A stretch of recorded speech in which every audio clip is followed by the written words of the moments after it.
Quiero hacer, antes de empezar, algunas consideraciones que tienen que ver con el encuadre y tienen que ver con esta modalidad.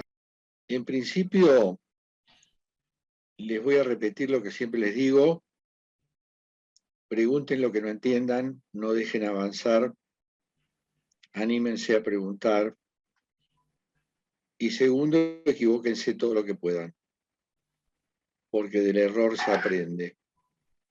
Nosotros tenemos dos modos de aprendizaje, sobre todo en psicoanálisis, pero en esto podemos homologar el modo de aprendizaje de un futuro psicoanalista con el aprendizaje de un niño. Ustedes saben que para Freud, una mujer no pare un hijo, no pare un niño, pare una cosa. Esa cosa, que en alemán se dice es lo que traducido significa ello, y que en francés se dice ça, que quiere decir eso. O sea que hay una inconsistencia subjetiva absoluta. Una madre no pare un niño, sino que pare algo que después se convierte en un niño. ¿Y cuándo se convierte en un niño? Cuando empieza a entrar en el lenguaje. El lenguaje es una estructura que no está en la naturaleza, no está en la cultura tampoco, es una cosa tercera, misteriosa, con la que la especie se ha encontrado a lo largo de los tiempos. Esto, digamos que es bastante contraintuitivo y va en contra de muchas teorías sobre cómo se aprende a hablar. Pero en realidad, eso que nace a través de lo que llamamos la lengua materna, queda atrapado en una estructura como si fuera una trama de tensores llamado lenguaje. Dimas. Vio que dijo que al parir el niño todavía no es un niño. Si al comunicarse, porque vio que se comunica por medio del llanto, no empieza a ser, desde ahí no empieza a formarse como un niño. No todavía.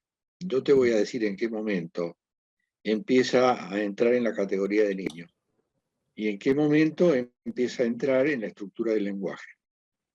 La estructura del lenguaje es algo intangible, invisible, en la que todo humano queda atrapado. Si no queda atrapado allí, no es humano, por más que tenga forma humana. El hecho es que eso que nace, ello que nace, va a entrar en el lenguaje, va a comenzar su entrada en un momento específico que Freud llama el Fort-da. Fort-da. F-O-R-T-da. Estas son dos palabras en alemán. Fort quiere decir está allá y da quiere decir está acá. Ahora, el niño no dice ni fort ni da. Juega con el carretel o con la sabanita y la madre es la que significa está allá o está acá. ¿Y qué es lo que está allá o acá? La madre o un sustituto, que puede ser el famoso carretel de la nieta de Freud. La nieta de Freud, observada por él, tenía un carretel con un hilo, lo tiraba fuera de la cuna y decía "oh", y la madre decía "ah", dijo Fort, lo traía dentro de la cuna y decía "ah", y la madre decía "ah", dijo "da", que en alemán significa está acá. ¿Está allá o está acá? Este binario, y vamos a tener que acostumbrarnos a pensar en binarios, o sea, en polos a veces dialécticos y a veces no, es el fundamento de la entrada en el lenguaje. Es decir, es el primer esbozo simbólico, porque estar detrás de una sabanita o tirar el carretel afuera significa mamá no está o está allá, o si quieren, el nene no está. Y después cuando el chiquito baja la sabanita y sonríe y dice ah, o trae el carretel a la cuna, está indicando que hay un par opositor, hay una afuera y una adentro. Este primer binario es el que funda el lenguaje. Ya vamos a ver qué consecuencias tiene esto para el sujeto. Hay una cuestión metodológica a la que me quiero referir, y es el hecho de que hay integrantes de este grupo que ya han cursado conmigo 1 o 2 años. Y hay otros integrantes que recién entran o entraron el año pasado en agosto, por ejemplo. Entonces hay un desfasaje de conocimientos, pero esto no debiera inquietarlos, pese a que, por supuesto que muchos se quejan de esta cuestión. Ahora les digo, no se inquieten porque la noción de seminario implica una enseñanza formal a través de un docente que trae una teoría ya trabajada, que trae una teoría filtrada por el docente, y esto es así porque no tendría sentido, más allá de las citas que podemos hacer sobre Freud y Lacan, no tendría sentido repetir lo que dijeron ellos. Lo que yo les estoy enseñando está filtrado por mi propio psiquismo, por mi experiencia clínica, por lo que he estudiado, por lo que he enseñado. Entonces, en general, los seminarios son espacios abiertos en donde puede entrar cualquiera, sepa o no sepa psicoanálisis. A ustedes no les va a costar pensar que los seminarios de Lacan eran de esta forma y no había un Lacan que tomaba lista o que se fijaba en los presentes y en los ausentes, o quién sabía más o menos. A él no le interesaba. Él impartía su teoría. El que entendía, entendía, y el que no, no. Acá es un poco diferente porque les he dicho, pregunten lo que no saben. Porque este es el lugar de la demanda y de la respuesta a la demanda si es que está en mis posibilidades. Digo si es que está en mis posibilidades porque rige una noción de Lacan que se llama no todo, que se escribe todo junto. El no todo de Lacan. O sea, nos está vedada la posibilidad del todo. Entonces siempre falta algo. Al propio Lacan le faltaba algo. Y esto es una de las explicaciones de lo enrevesado de su enseñanza. Quiere decir que en este seminario ustedes van a acceder a una teoría filtrada, por mí en este caso, van a tener acceso a textos que se les van a ir mandando. Acá ustedes no tienen que rendir examen, simplemente tienen un agregado que es un plus que no existe en otras instituciones, que se llama Grupo Operativo, a cargo de Araceli, que está acá presente. El Grupo Operativo es otro tipo de aprendizaje, que no se llama enseñanza, se llama transmisión.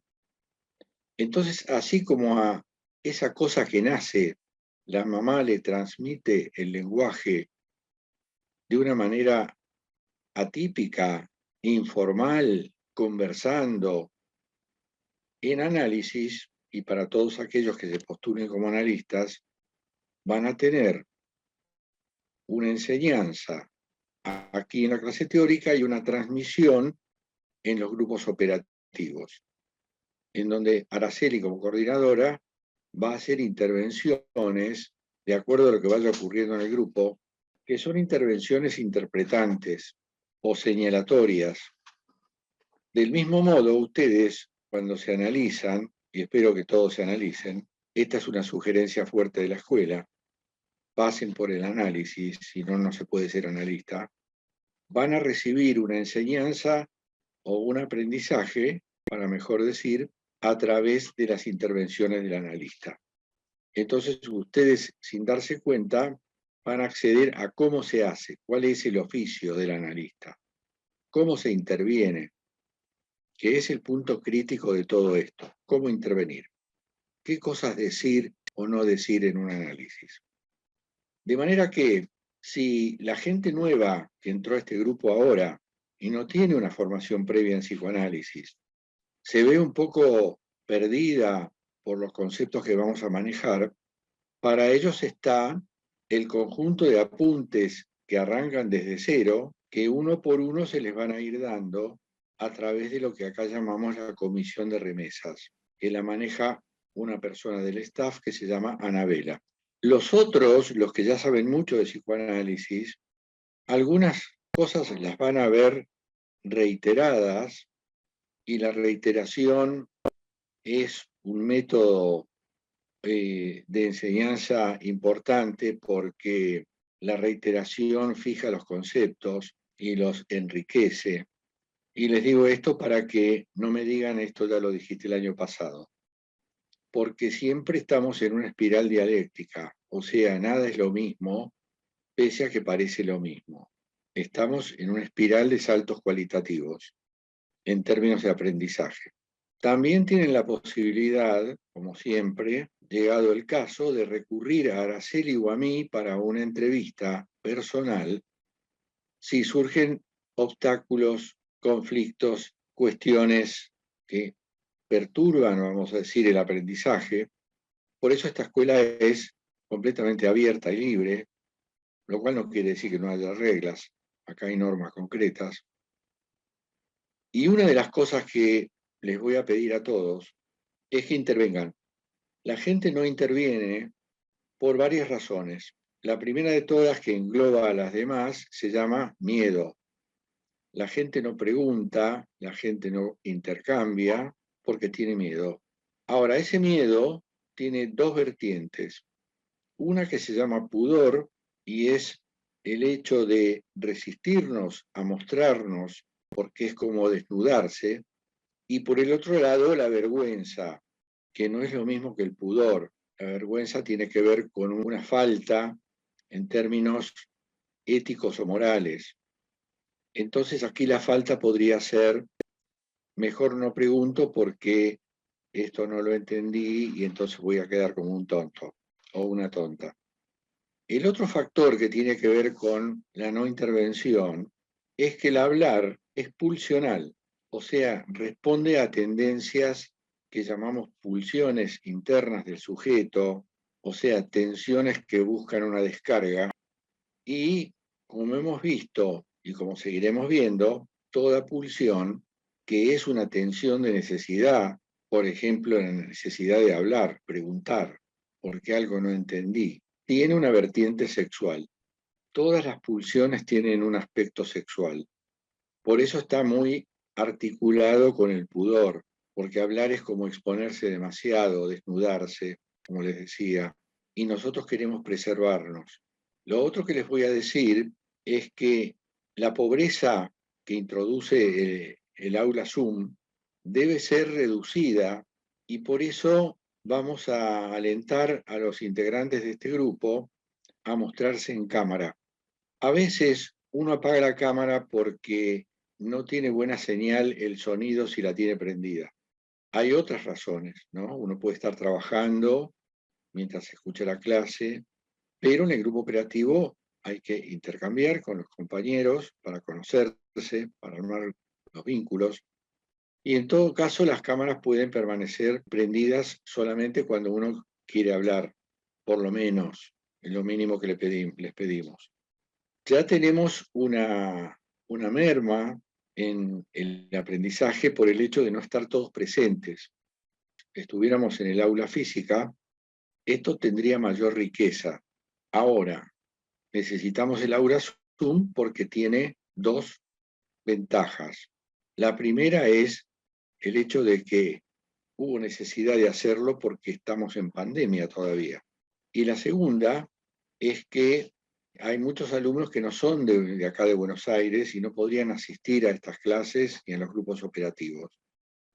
Un poco quiero explicarles lo que es un grupo operativo. Un grupo operativo es un invento de Pichon Rivière, que es un conjunto restringido de personas, o sea, el grupo pequeño, de conocimiento mutuo, que se plantean una tarea, donde se juegan roles, y sobre todo es un grupo coordinado. O sea, el grupo, si no fabrica lo que llamamos la mutua representación interna, es decir, internalizar al otro y a los otros a lo largo de un proceso, no se llama grupo, se llama serie. que es como la serie del colectivo, donde no me importa quién es el otro. Acá importa, y por eso es necesario que nos comuniquemos, que conversemos entre nosotros, que nos metamos con cosas personales. Y además el grupo operativo, cosa que también puede suceder en una clase teórica, tiene la ventaja de habilitar distintos artificios técnicos. Por ejemplo, las prácticas de análisis que vamos a hacer acá. Los que ya me conocen saben que nosotros hacemos prácticas en donde se necesitan dos voluntarios, uno que haga de analista y otro que haga de analizante, que es como nombramos nosotros a los pacientes, analizantes, porque en última instancia es el que analiza. Entonces ahí se forma una especie de escena psicodramática en donde el sujeto analizante despliega su problemática frente a un voluntario analista, sea una escena real o fantaseada, porque acá lo que importa es el intercambio discursivo. Nosotros trabajamos con lo que llamamos máquinas de hacer hablar, de manera que el dispositivo analítico, en donde hay dos personas conversando, es una máquina de hacer hablar, pero en el marco de un discurso exótico que tal vez nadie comprendería si no sabe lo que es el psicoanálisis. O sea, un analizante puede decir algo o puede preguntar algo, podría no recibir una respuesta o podría recibir una respuesta que aparentemente no tiene nada que ver con lo que el otro dijo. Ahora, esto tiene, tanto en análisis como acá, tiene un problema que es estructural y que lo van a encontrar en todas partes, que se llama malentendido básico.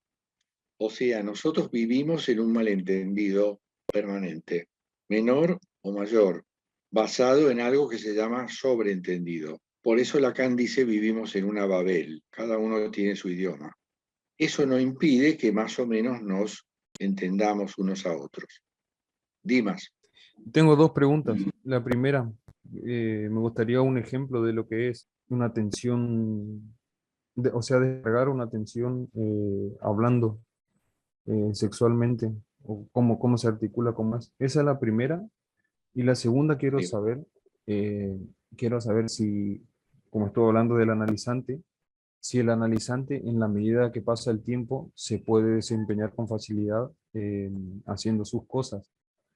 Pero creo que hay una diferencia entre un analizante común y un analizante que está estudiando psicoanálisis.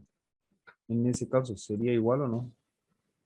Bueno, vamos por la primera, que si me reflejas un poco lo que dijiste, vamos a tratar de dar respuesta. Tenía que ver con Hablar es una que descarga hablar es de... pulsional. Mm. Bueno, vamos a detenernos un instante en lo que es la pulsión. Ustedes saben que nosotros no tenemos instintos, y no tenemos instintos como los animales, que son automáticos, porque contra lo que todo el mundo cree o lo que nos enseñan en el colegio, en donde nos dicen que somos animales racionales, nosotros no somos racionales, somos pulsionales. Si quieren un término más comprensible, somos emocionales. Los animales agreden, atacan y matan porque tienen necesidades de alimentarse. Nosotros no. A nosotros un gesto podría dispararnos una emoción que nos lleve a matar al otro. Un gesto. Por esto será que existen tantos crímenes y sobre todo esta predominancia estructural, que es lo que llamamos de un tiempo a esta parte el femicidio.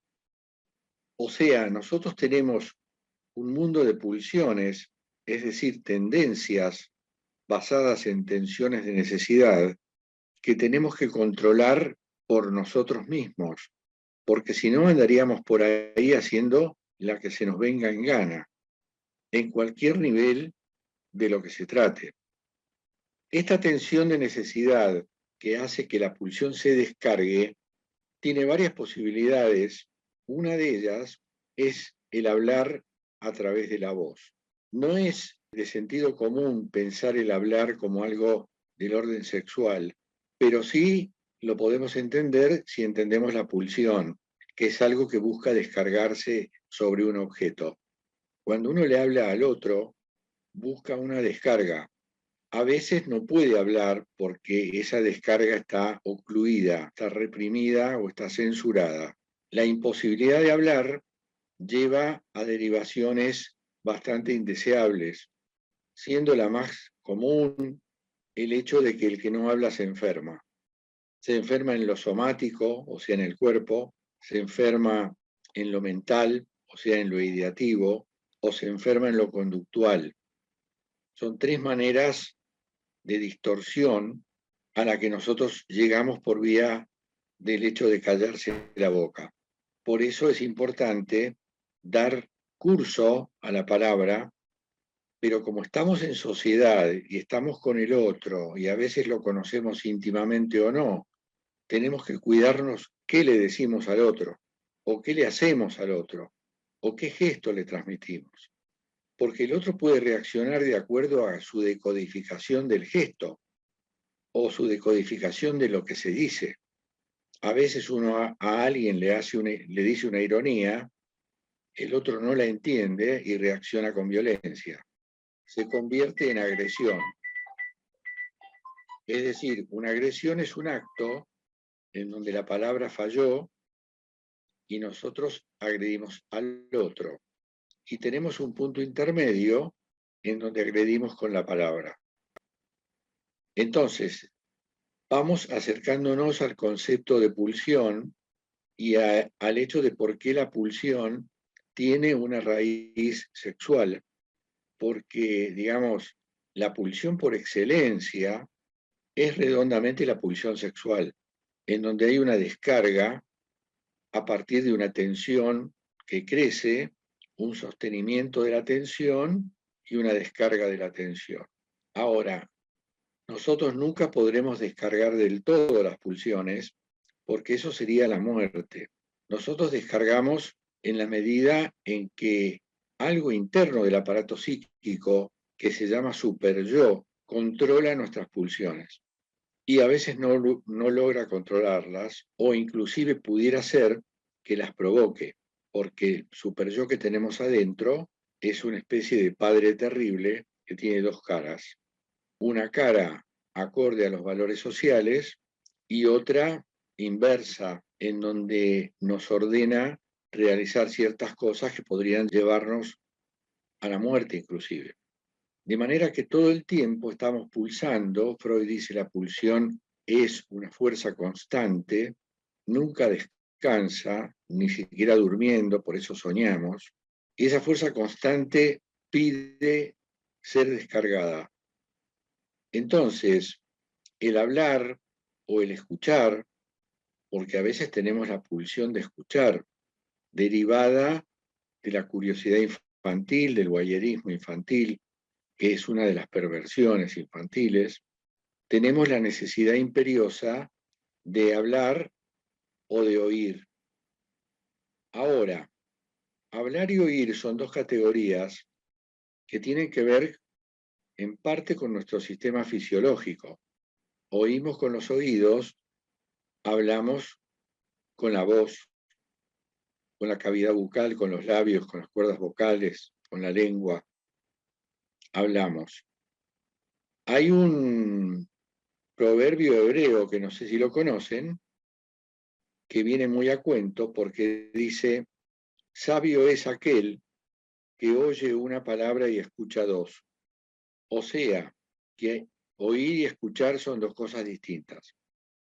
¿Qué es oír? Oír es lo que se puede grabar en una cinta o en un microchip.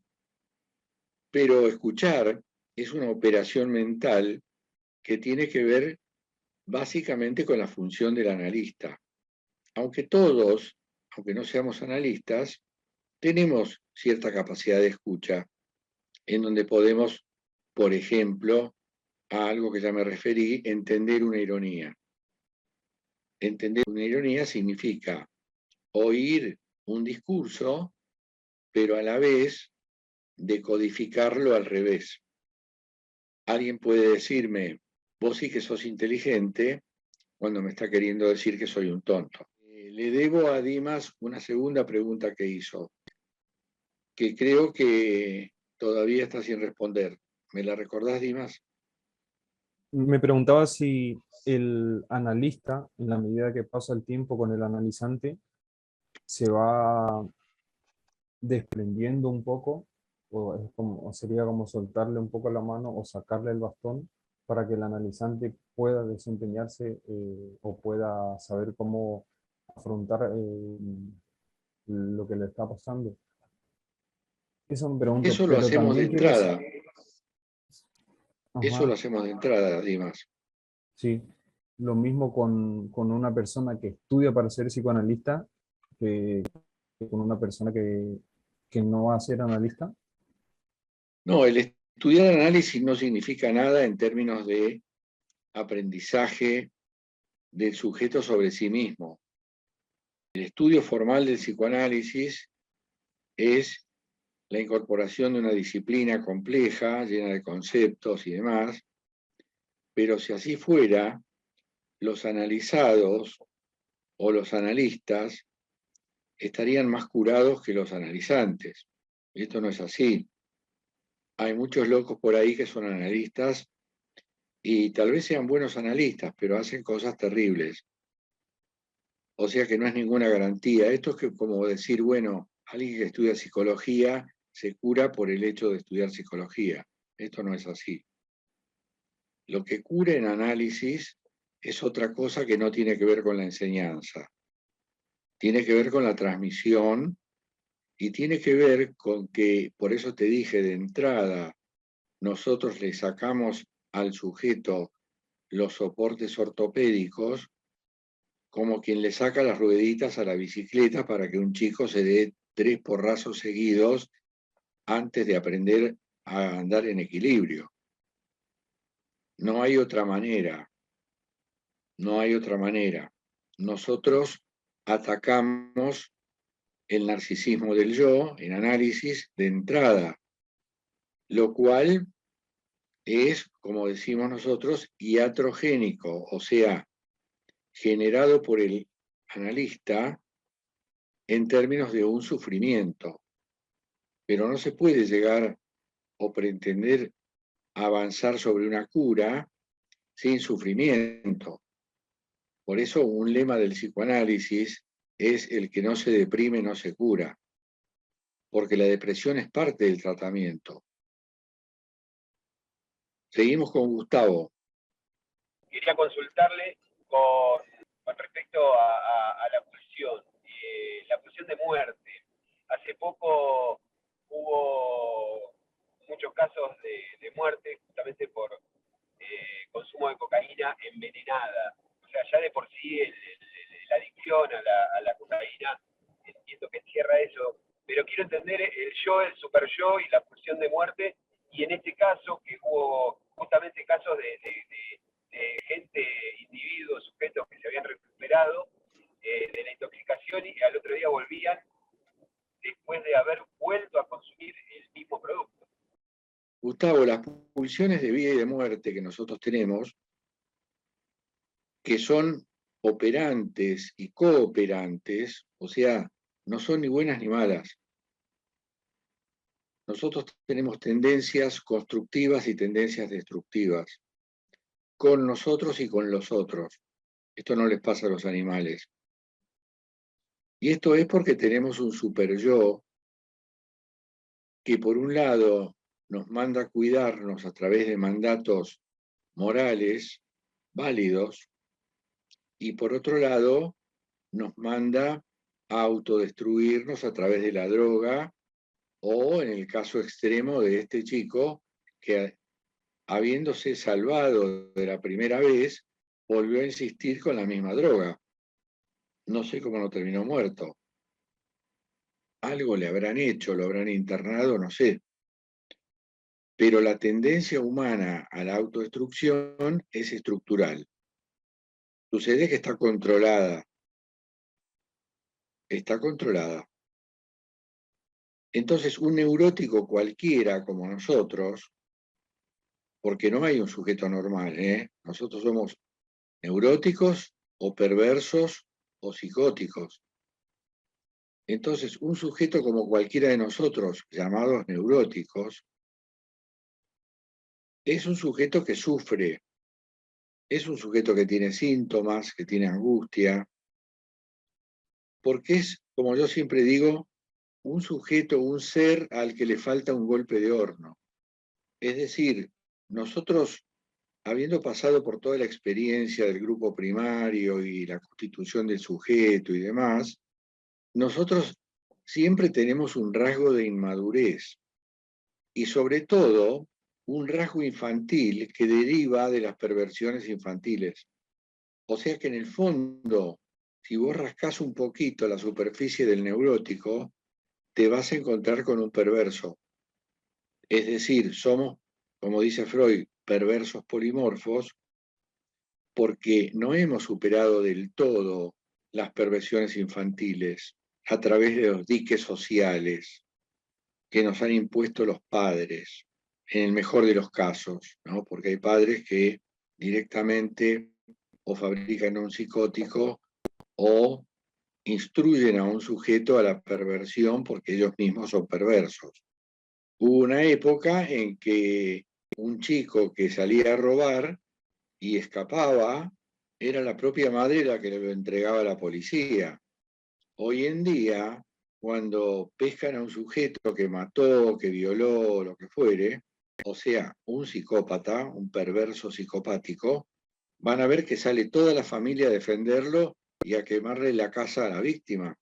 O sea, acá hay cambios sociales muy profundos, sin entrar en detalle de que estamos viviendo los prolegómenos de algo bastante siniestro como es una guerra. Nosotros salimos de una pandemia y nos enfrentamos con una guerra que va a tener consecuencias en la propia casa. Ayer mismo pasó que aumentó considerablemente el precio de la harina y la razón, pese a que es una harina que se fabrica acá en el país a través de los molinos que muelen trigo, y te decían, y por la guerra de Ucrania. ¿Y qué tiene que ver la guerra de Ucrania? Y lo que pasa es que todo está conectado.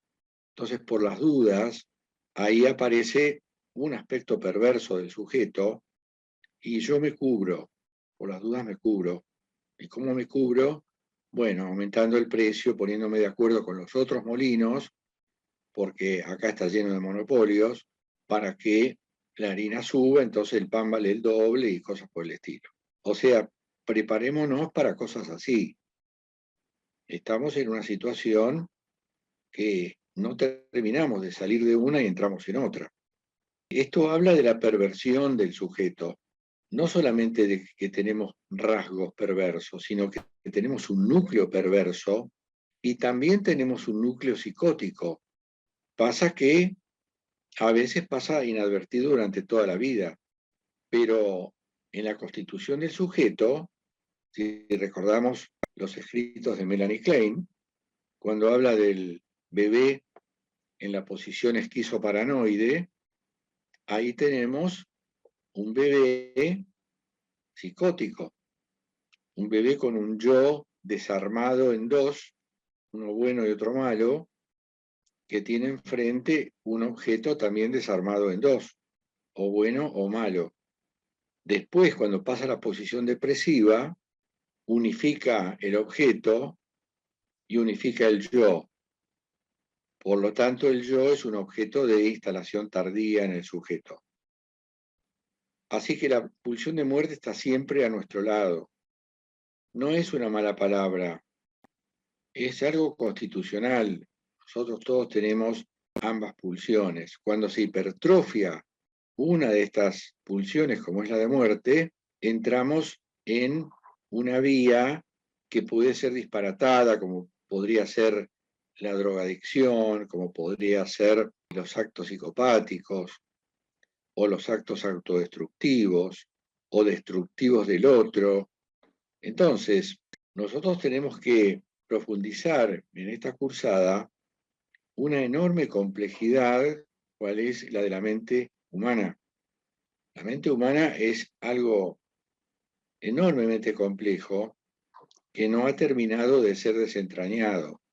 La neurología, por ponerte un ejemplo, es una ciencia que no puede pasar más allá de un límite, que son las imágenes coloreadas del cerebro a través de estímulos mientras se toman las imágenes. Y es pura conjetura lo que se puede deducir. El cerebro es una incógnita completa para nosotros. Pero Freud era neurólogo y optó por otra vía, que es la vía de la palabra. O sea, para Freud, lo que enferma, lo que cura, lo que mata o lo que resucita es la palabra. Por eso somos tan dependientes de cómo fue nuestra crianza, lo cual en ciertos aspectos es bastante irreductible. Así como nos criaron, saldremos y tendremos una mirada del mundo o lo que llamamos una realidad personal singular. Por eso tenemos sujetos pesimistas, optimistas, depresivos, melancólicos, irascibles, tenemos de todo.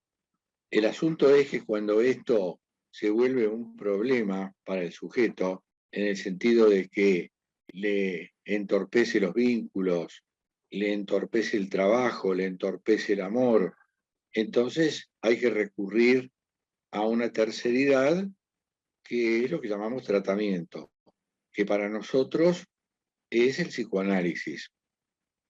Es decir, un tratamiento a través del uso de la palabra, que es lo que llamamos la palabra pacificadora, porque nosotros estamos en guerra con nosotros mismos.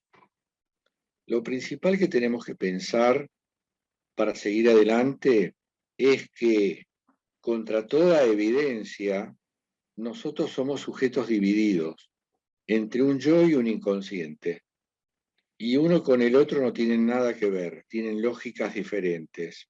Y el yo ignora absolutamente lo que ocurre en el inconsciente.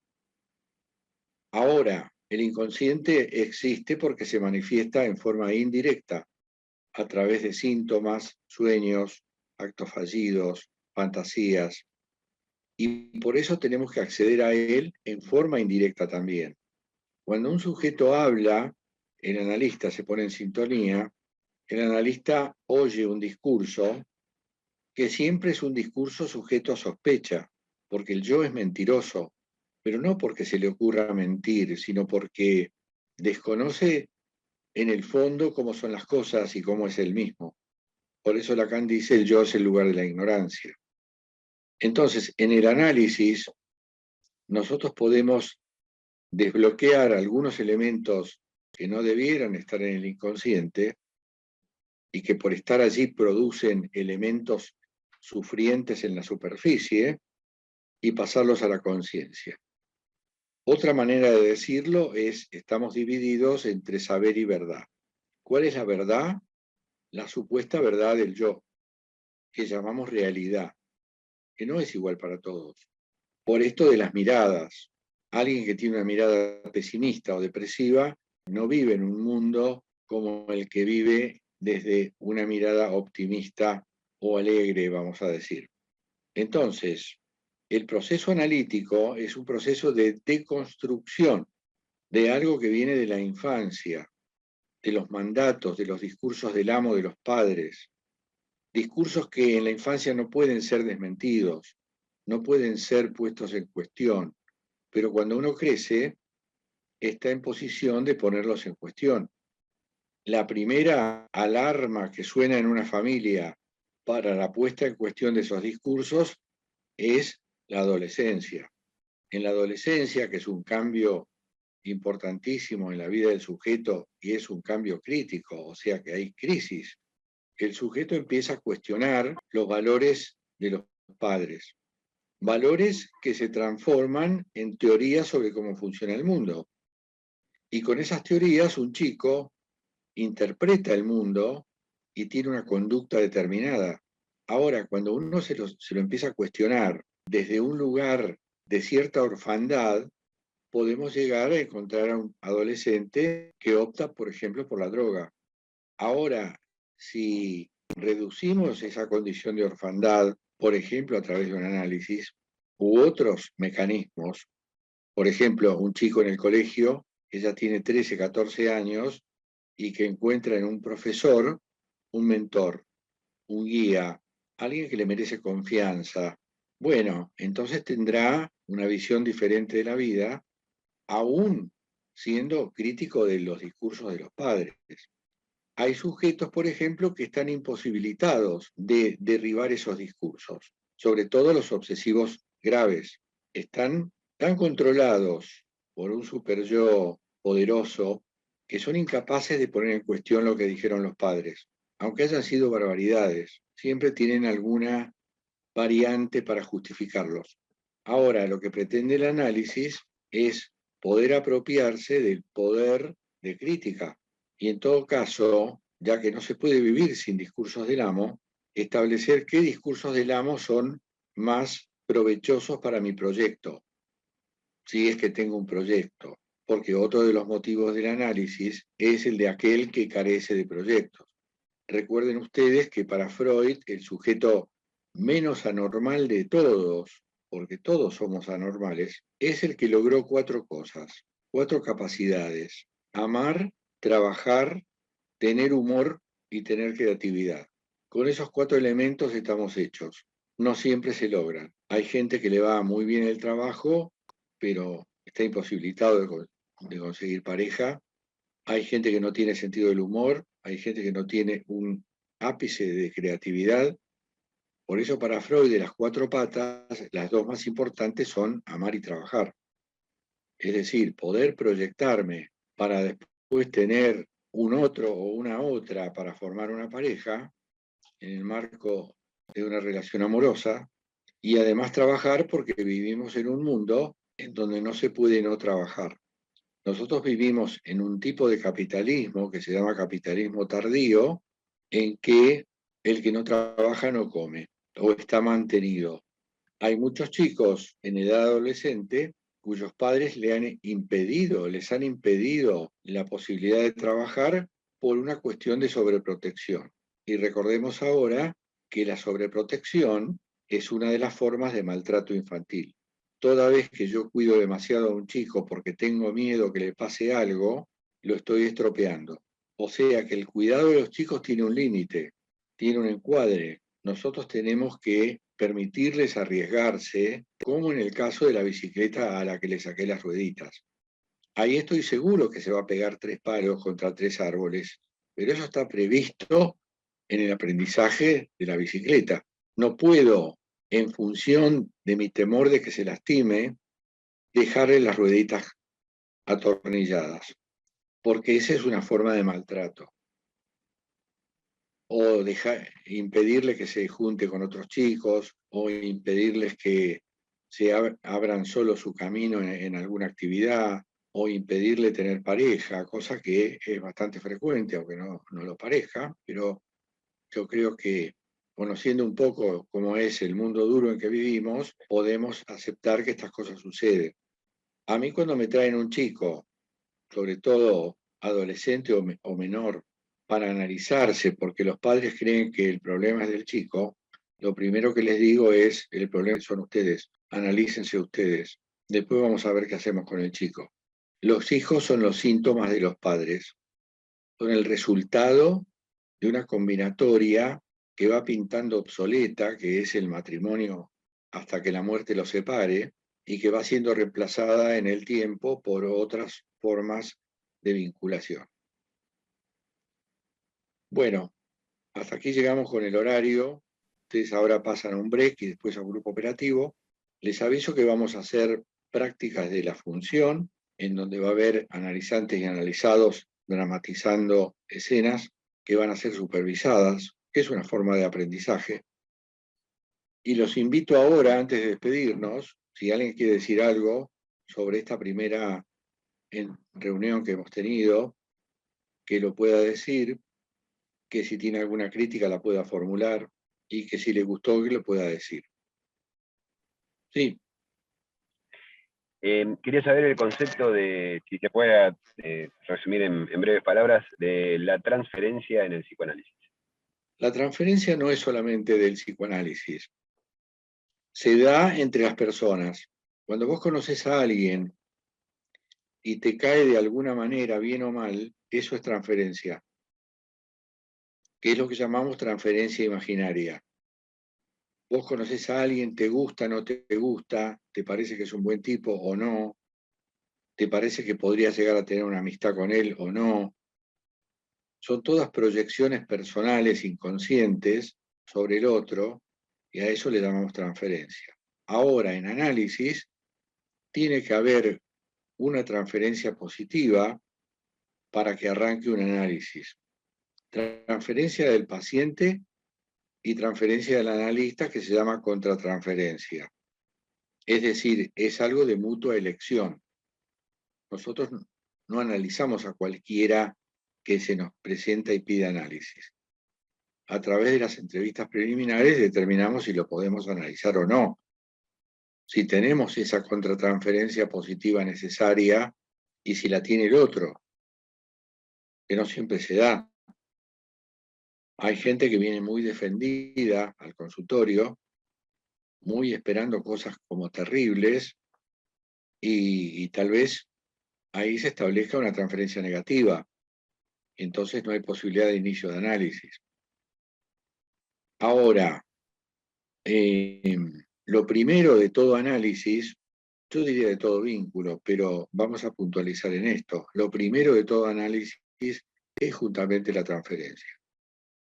Nosotros, ustedes cuando sean analistas, lo primero que tienen que garantizar es una buena transferencia. Se llama transferencia porque se transfiere un personaje inconsciente y arcaico sobre el personaje que acabamos de conocer, que es un término inclusive bancario, ¿no? Transferir un dinero de un lugar a otro. La contratransferencia también es personal inconsciente. Tiene una parte consciente que es lo que sentís por el otro. La contratransferencia es del analista. Se le llama así, ese es el nombre que le puso Freud. A mí me consulta un paciente y veo cómo me cae, veo si lo puedo analizar o no, veo si tengo ganas de analizarlo, porque se juega el deseo también. A veces no, a veces sí, y lo mismo del otro lado. Lo que pasa que técnicamente la del analista se llama contratransferencia, que también puede ser positiva, negativa, etc. Bueno, parece que la pulsión invocante, que es la pulsión de hablar, está muy retenida.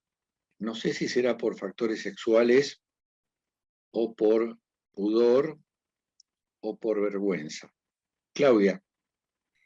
No, quería dar mi opinión sobre la clase. Me agradó bastante.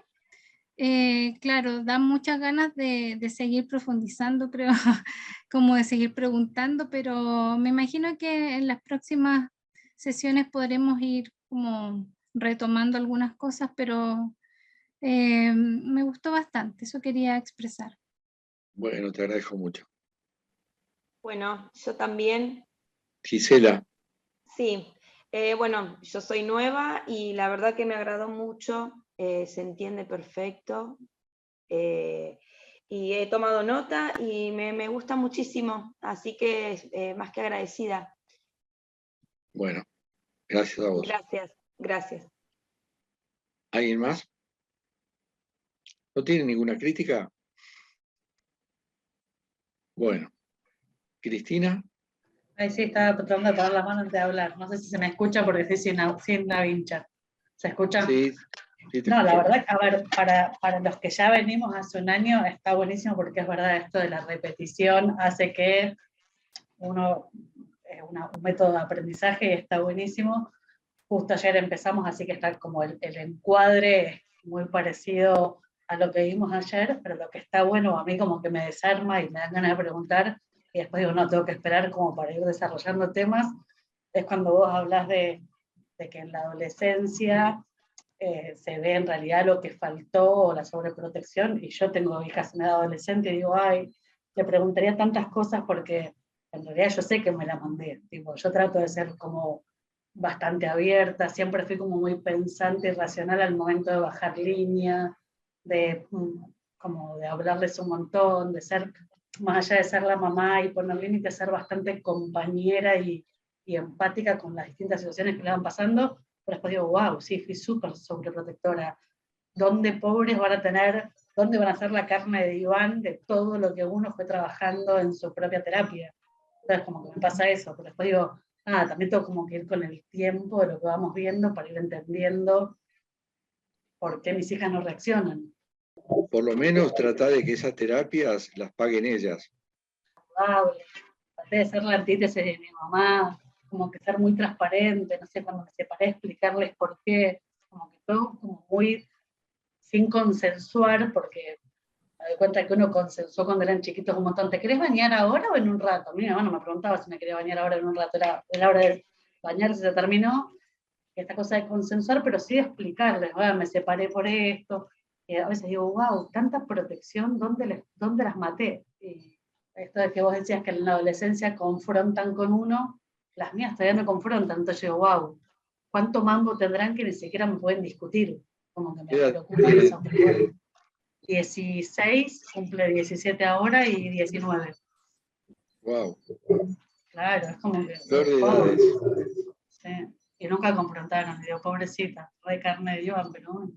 Bueno, ahora ya vas sabiendo un poco más. Tal cual. Pero bueno, a mí me encanta. Nada, preguntaría 1000 cosas, pero bueno, tiene que ver con eso, con que entiendo que tiene que ir como desarrollándose cada tema para ir agarrando. Bien. Y trabajarlo en mi terapia. ¿Dimas?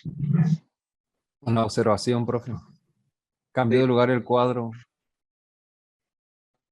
El cuadro. Sí, estaba ¿Este? del otro. Exacto. De Freud, sí, yo también lo vi. Sí, sí, sí. Qué bueno. Ya me cayó ahora. Siempre estamos cambiando. Están siendo buenos observadores ya. Mirá cómo Sí, se dieron sí. cuenta. Bueno, mientras miren lo que quieran, pero me escuchen a mí, no hay problema. Exacto. Hacemos un break, sí, muy cortito para el cambio y ya nos estamos encontrando por el operativo. Bueno, chicos. Nos vemos, Mario. Nos vemos Hasta el la jueves. semana que viene. Chao, gracias. Chao.